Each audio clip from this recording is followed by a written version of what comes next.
Morning all, welcome to another Operation Random Project video. I'm Mac, and in this video I'm going to be talking to you about iOS versus Android. Specifically in this video I'm going to tell you after many years why I went from iOS to Android and how my experience was. And Android specifically, this is the Google Pixel 9a, but it's not a device video, it's an iOS video. So this represents Android in Android 15, and this represents iOS. Now the eagle eyes among you will realise that this is not a current iPhone. That is in fact a 2020 iPhone, the iPhone 12. It's my current iPhone. But before we get into it, let's have a little mobile history. Before Steve Jobs changed and revolutionised the world by, as we all know, inventing the first smartphone, released I think it was in June 2007. Like most of us, you probably had one of these. But if you were really rich or middle class, had a bit of money, you probably had one of these Nokias. And then a few months later, in I think it was September, October 2007, Andy Rubin released Android onto the world, his own OS system. One thing I don't know before researching this video is whether those two, Steve Jobs or Mr. Rubin, had any kind of interaction in the same way that Steve Jobs and Bill Gates did. So it'll be interesting to know. I mean, if any of you do know, please put something in the comments below with regards to whether or not Mr. Rubin had any kind of working with Apple, shall we say, hence why he wanted to break away and do his OS. Did he have a disagreement with Steve Jobs? It'll be interesting to find out. So if anybody knows, Google can't tell me, let me know. So as I said, fast forward today and we have these. This is a Google Pixel 9a, as I've previously said, and this is an Apple iPhone 12. Now at first glance, even though I've told you it's a 12, it could be any iPhone. It could be the latest 16, because apart from obviously the camera bumps on the back, pretty much nothing has changed since 2020. Whereas Android phones, oh my god, you've got some beautifully designed phones over there. That's one of the reasons why I wanted to switch and go away from Apple. Don't get me wrong, it's a good looking device, but as I said, the design has not changed since 2020. Whereas this, if you think of some of the current phones that are out there now, some of the really, really good looking, outrageous designs, the Google Pixel's own 9 Pro XL, or the 9 Pro series with that wonderful bump on the back, really beautiful looking phone. You got the OnePlus 13, beautiful, beautiful phone, and the latest phone to come along and really shake the market up, which is really quite good, is the Nothing phone. The Nothing phone 3A and the 3A Pro just look extraordinary. They really, really do. And then you got this boring. Just, I mean, it's good looking, it's beautiful, but it's just boring. So as I said, this video is not about comparing specs. It's more about my user experience and the OS in general, how I found from the switch going from 10 years on iOS to Android, specifically Android 15. And the reason why we're not comparing specs is because if we did, Android would win absolutely hands down. They'd kick the shit out of Apple. And that's even on budget friendly phones, but we'll just leave that there and move on. My phone history. I got my first smartphone in, I don't actually know, but I've made some notes. Right, Apple iPhone 5 in 2012. Surprisingly, it looked just like this, but with a different camera layout on the back. I've had a 5, I've had a 7, I've had an XR. That's my longest running iPhone. I actually had 2 of those over a period of about 4 years. And then last year I went from the XR to this, the 12. During this time I've actually had a couple of brief flings with Android, because I just, the same sort of reason why I am where I am now, is I just kind of get bored with Apple and the same old devices and the same boring dross.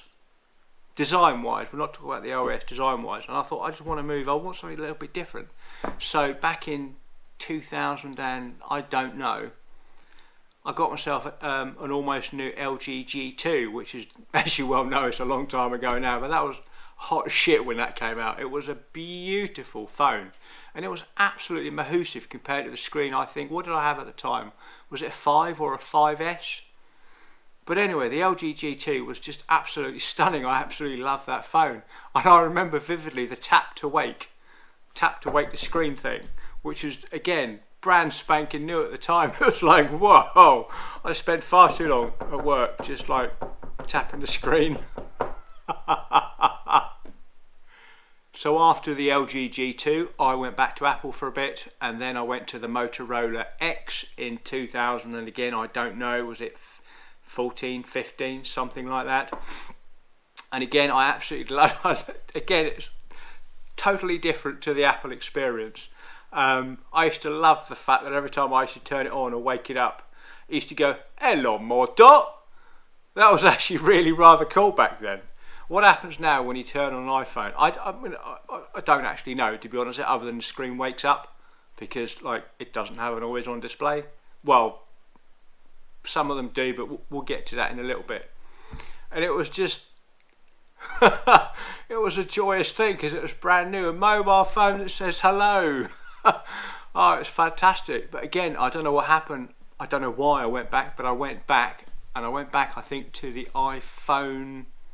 It would have been 7 then. I had a 7 for a while, and then a 7 Plus, and yeah, then the XR, as I said, and then my current phone, which I bought second hand last year, was this, the iPhone 12.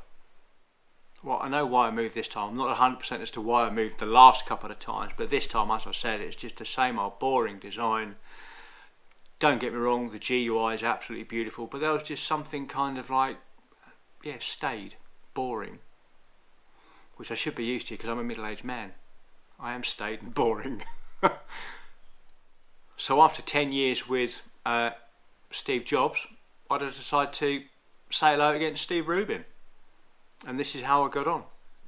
Now, one of the first things I absolutely love about Android is the stuff, the features you get on a base entry-level phone. For example, again, we'll talk about this, the Pixel 9a, which I've had my SIM card in for the last month. £500 phone, but I got it on a deal with giffgaff, £379, not to brag much, but the point is, it's a £500 phone. The latest iPhone, pretend this is a 16, from memory I think is either 699 or 799. I'm going to go with 799. No doubt some of you are going to put some hate in the comment below and tell me that I don't know what the fuck I'm talking about, which pretty accurate, but the point is at least 300 quid, potentially £400 more expensive. But in the cheaper device you get some superb features which you do not get on the base iPhone, or even, again, we'll talk about costs and stuff later. Base features I absolutely love, and you can actually get on Android devices costing 200-300 quid, even though this Google entry level costs 500 quid. Still a cracking phone, beautiful phone, love it. Always on display, 120 Hz refresh rate. Not to mention the design.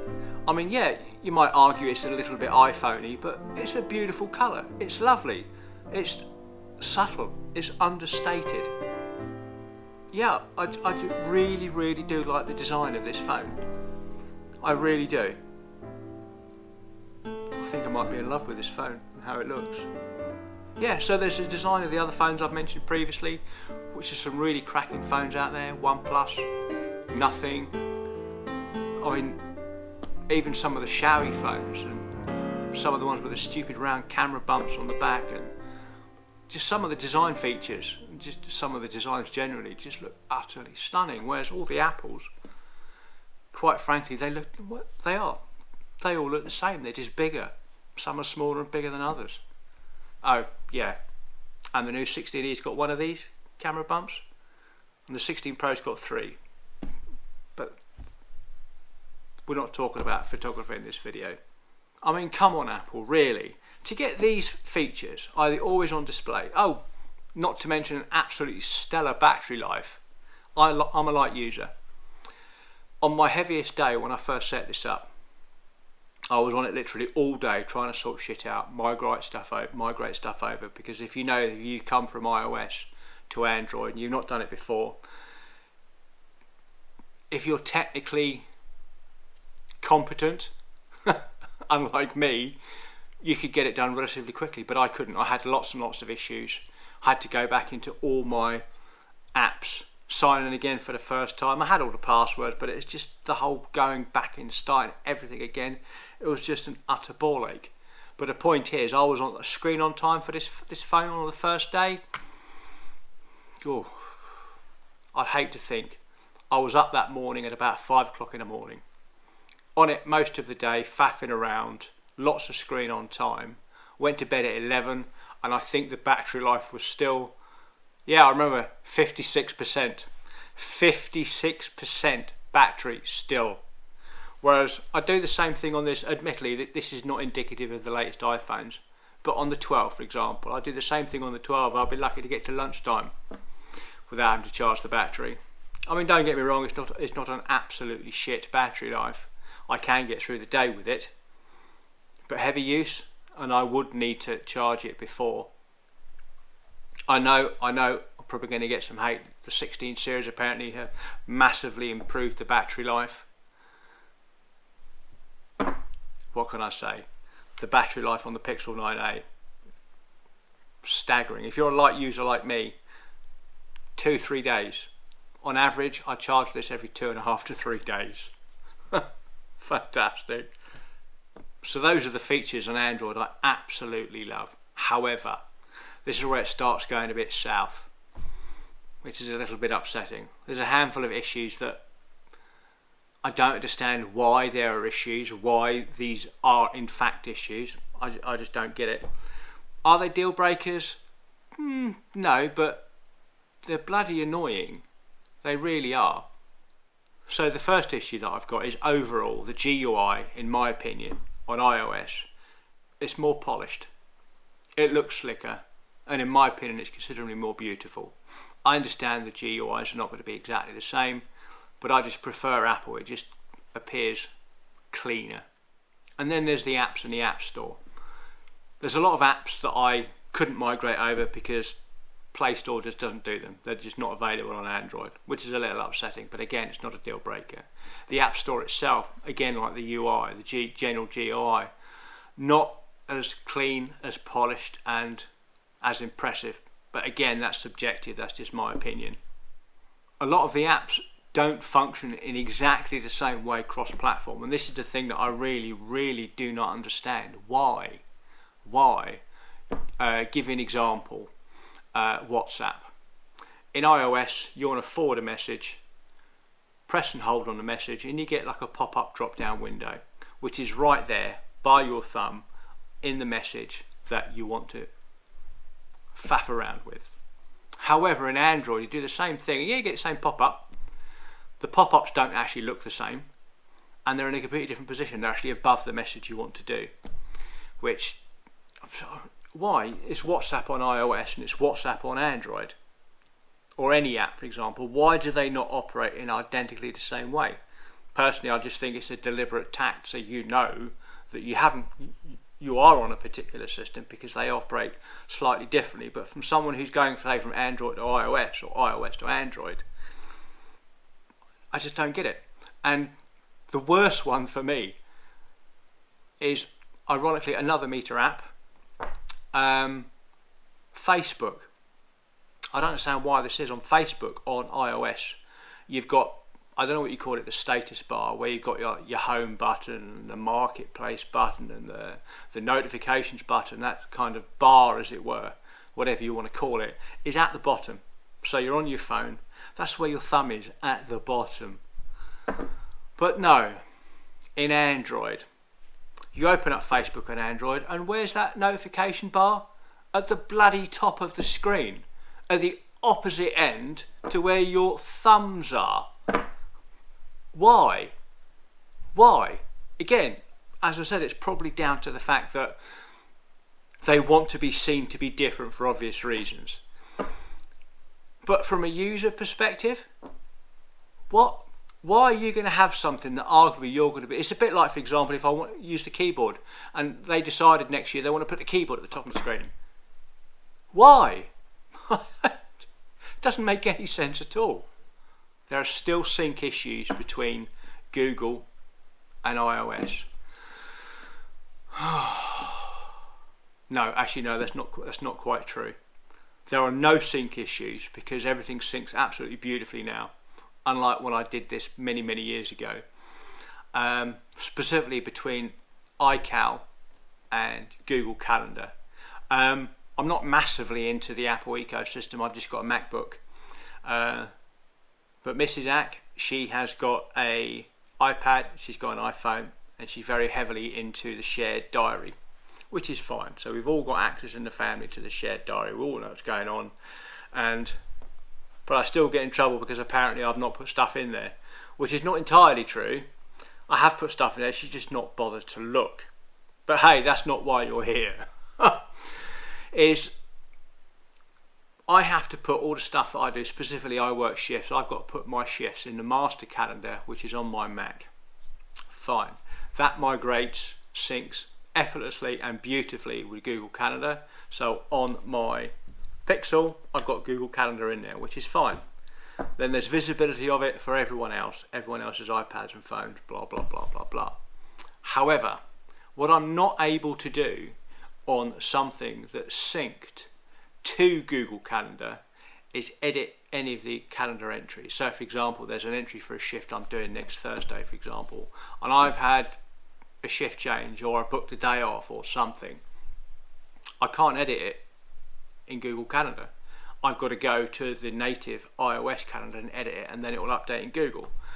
Now, I've done a little bit of research into that, and it tells me why. Well, it doesn't actually tell me why. It just says that you can't do it because it's something that's been synced across, but I don't understand why. Why not? When there are third-party apps out there that I could invest money in, but why should I bother when all this shit should be free? Where you can kind of sync everything centrally and then it kind of does all the updating for you. Why can't Google do that? Again, I just don't understand why. It's simple things. A bit like me. Which in a way I completely and totally understand. As much as Google and Apple, I would argue, have been forced in recent years to play well together, purely because of the ever-increasing, I think, not necessarily migration between the two platforms, but now, unlike the way it was 10-15 years ago, there's a lot more cross-platform usage. People will not be wholly in one ecosystem. They will be in a handful of different ecosystems, you know, whether that's iOS, Mac, Windows, Linux, all sorts of bits and pieces that people use. And that's why all these people have been forced to kind of play well together, because they know they're going to lose a little bit of market share if they don't, because somebody then will decide to jump ship rather than having a bit of their product and a bit of their product. So that's why they've done it. But you know, don't be fooled. They don't really want to do it. They want you all to themselves. So I would argue that that's why, in the majority of things you can do, in some of the technical nitty-gritty things, like for example, why can't I edit something in Google Calendar that's come across from iCal? It's because they don't want you to. They want to put little obstacles in the way that just gets in there, that are going to niggle you enough to jump ship and go back to them. But hey, you know, that's boardroom politics, isn't it? But unfortunately, in this process, there's just one issue, and it's a heartbreaking issue because it is a very, in theory, it's a very, very simple issue, and I really don't understand. Yeah, anyway, there's just one thing I can't get past, and one issue that is just really just like, that has really broken a camel's back with regards to my experience with Android, which is a bit of a shame because, as I said, for the first 10 minutes I was blowing smoke up Android's arse because the OS is beautiful. I love the OS. I love the fact that it's different. I love the designs of the Android phones. Much more fresh and exciting than anything Apple do, quite frankly. Anyway, what I can't get past, and or quite frankly have not been able to find a reasonable workaround for is Google Photos, but not Google Photos itself. Now, let me explain. If I go into my Apple Photos on my Mac, because I'm a bit of an anorak, I've got all my photos sorted into albums. Now the issue stems because I use social media a lot, and I like to post a lot of stuff, send photographs on WhatsApp, put a lot of stuff on Facebook, blah blah blah. Conversely, if I go into Google Photos, again I can create all the albums I want, and I can store all my photos and have them sorted out like they are on the Apple side. Great, no issues at all. This is the issue.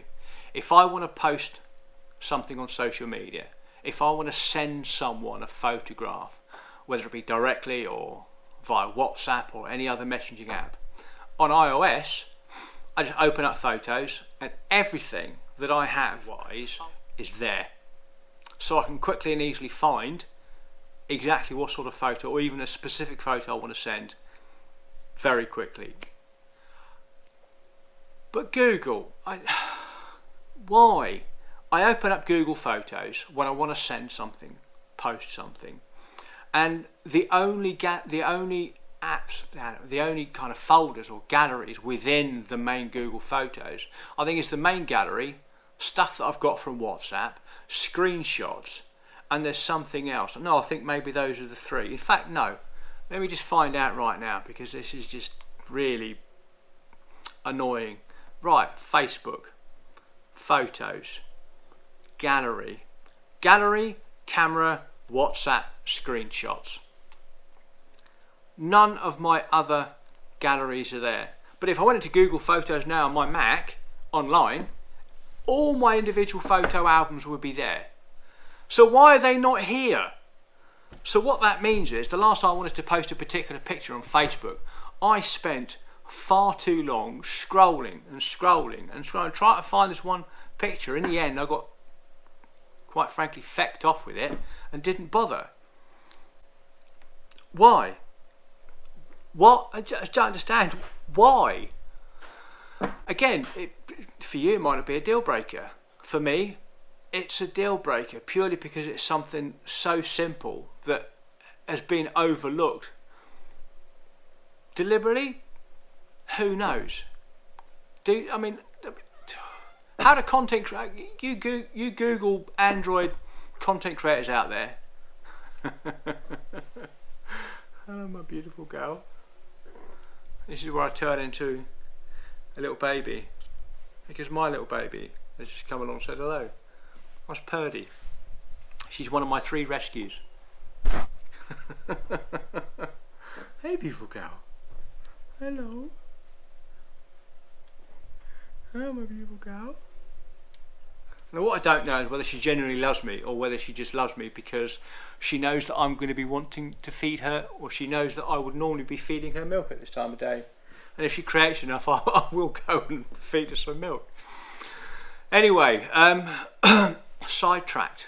Yeah, content creators on Android. Let's just say you're a content creator or a Facebook, YouTube-y influencer, or whatever you call it. A bit like Purdy here. You'll be taking lots of snaps. You'll be uploading lots of photos.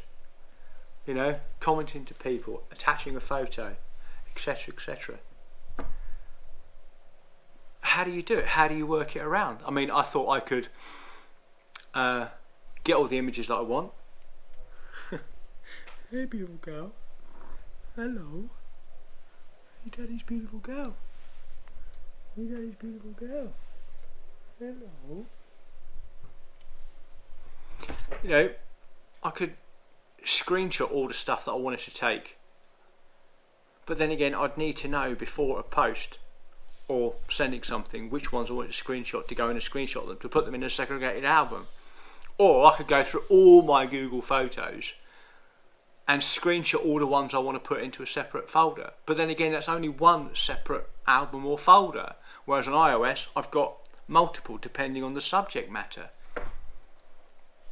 How do you get around it? Is there a work around for it? There has to be a simple workaround for it, because doing it like that is just,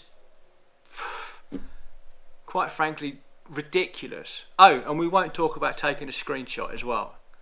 taking a screenshot on iOS, even now, dead easy. Buttons either side of the phone, ding, press one on either side, screenshot.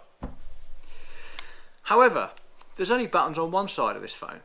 So to take a screenshot, I've either got to activate something on the back where I tap the back of the phone, which is not easy to do when you're holding the phone in one hand, because when you tap it, oh, it actually works this time. Didn't work, didn't work, didn't work, didn't work. Oh, it worked this time. It's not always 100%. Or you've got to use one hand over here and you're not really holding the phone and it fell out the last time I do it with one hand. Or you've got to use both hands. I mean, what kind of ambidextrous bollocks is that? Which, it's another simple little thing, which is just showing you how technically inept this middle-aged fella is. But it's such a simple thing. I mean, when they design the OS of these phones, do they think about these things? Are they even thinking about these things? Do they really think these sort of things through with regards to the ultimate user experience and who's going to be using their phones? I don't actually know.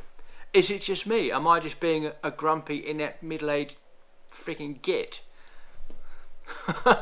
Probably. But please, let me know in the comments below. And continuing on with my kind of workaround. Hello, beautiful girl. Hello. Oh, my beautiful girl. Go on, fuck off. Yeah, I've been into the depths of Google with regards to what you can actually do. There appears to be no forthcoming solution, and even in app in Google, go on, even in app in Google you can set certain default apps, or you can choose the default app for your phone, for messaging. There's a handful of other default apps you can choose, or a handful of other default apps you can choose which one you want to have, but you can't choose a photo app, or should I say a photo gallery storing type app. Again, why not? I mean, I can't comment whether you do that on iOS, but there's no issue with iOS because it just bloody works. And therein, I think, is the crux of the issue, and why there will always be an Android versus iOS debate, and certain users having issues with either one or the other platform, and why certain people prefer one or the other platform. But very briefly, before I tell you what that is, I need to look at my computer because I forgot what I was going to say. Yes, so after this recent switch from iOS 18 or Apple products to Android and Android 15, and the forced switch back for the reasons which I've mentioned, I've learned a couple of things. It's a little upsetting because I love the design of this phone, specifically the Google Pixel, even the 9 Pros. I love the colour. Yes, you can get similar colours on iOS. I just love the phone. I love our Android 15. I love the iOS, or I love the OS on Android. It's not as clean and as slick or as beautiful in my opinion as iOS, but it's different, and I like different. That's one of the reasons why I wanted to switch. That's one of the reasons why I'm so goddamn upset that it hasn't worked out as well as I thought it would. But anyway, in all the faffing around, I've basically realised, as I alluded to earlier on, the two groups of people and the two camps of people with regard to the differences in the system and who prefers what. Now, there's iOS. Now, it's well known that iOS is I don't know about relatively because I don't mess around under the hood that much, but it's well known that it's a very closed system compared to Android. What you can do with it under the hood or behind the curtain, as we say, is very limiting. However, it looks more beautiful in my opinion. The apps run a lot smoother than they do on Android. Unfortunately, there are some apps that are just a little bit buggy on Android, whereas on iOS I don't get any issues. I've never had any issues with like stuttery or buggery, bugs in apps. And on the App Store, there's a lot more apps. There's a lot more choice and variety available on the App Store than there is on the Play Store. unfortunately. It works absolutely seamlessly with any other Apple product, which is fantastic. It's just easy, it's simple, and it works. But I think most importantly, but I think the biggest one overall is the fact that because they designed the OS and the hardware, everything is perfectly optimized with regards to efficiency, battery longevity, etc, etc. For example, the latest iPhone 16 Pro Max, I think it's got something like a 4,300 milliamp battery, and its battery life is rumoured to be better now than the 5,000 milliamp OnePlus 13. Again, they can make things run more efficiently. That's why they can get away with smaller batteries.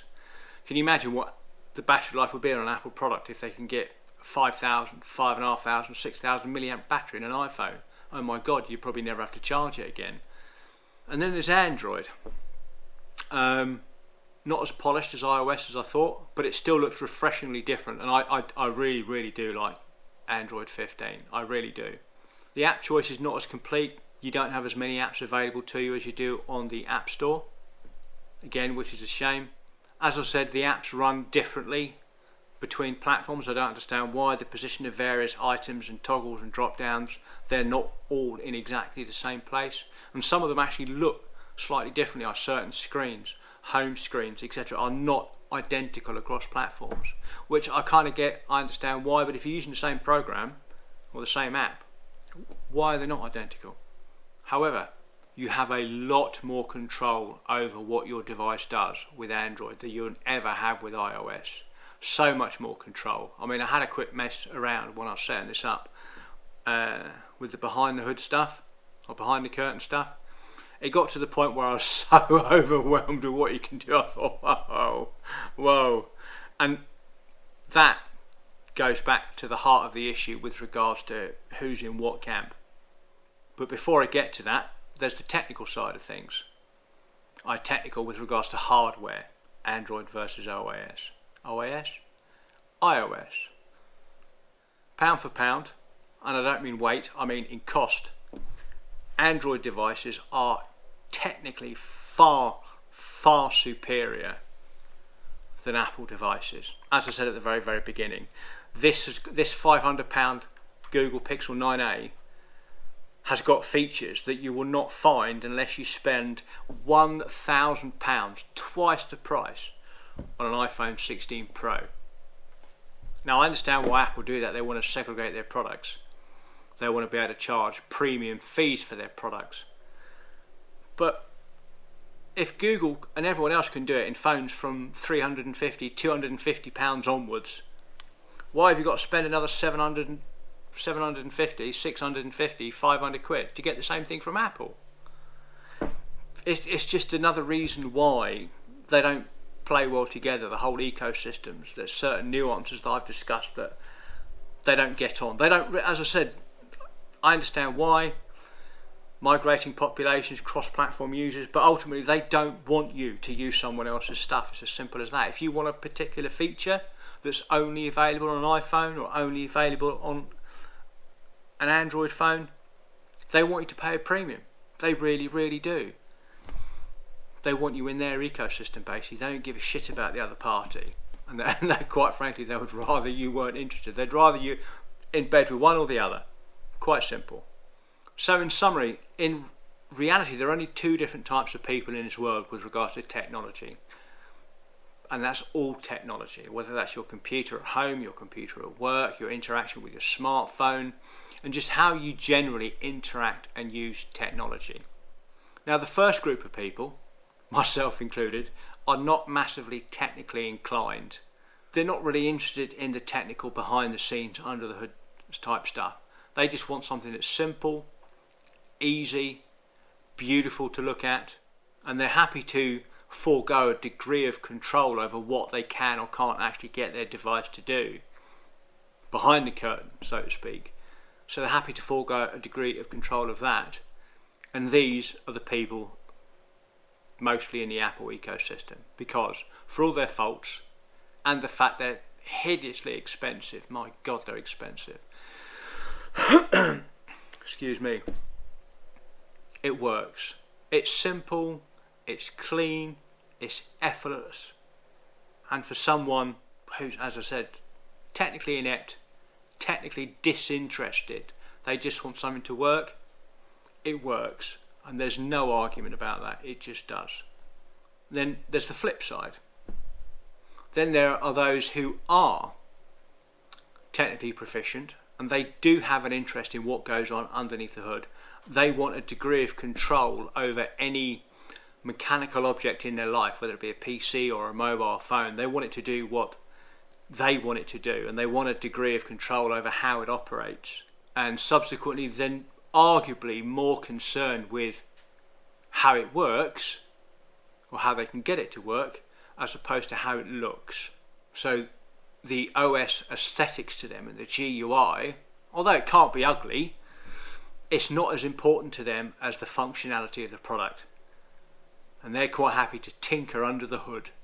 It's the same people you see underneath their car bonnets on the weekends, you know, people who build PCs, and these people who quite frankly I'm in awe of because they've got a degree of intelligence that I would never possess.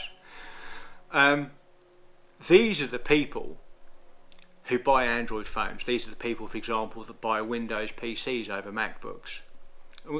We're not talking about all Windows and PCs MacBook users, because we know there's the creative professional photographies and studios and the MacBooks, but I'm talking generalisation. General people, you and me. You got the simple people. Don't hate me.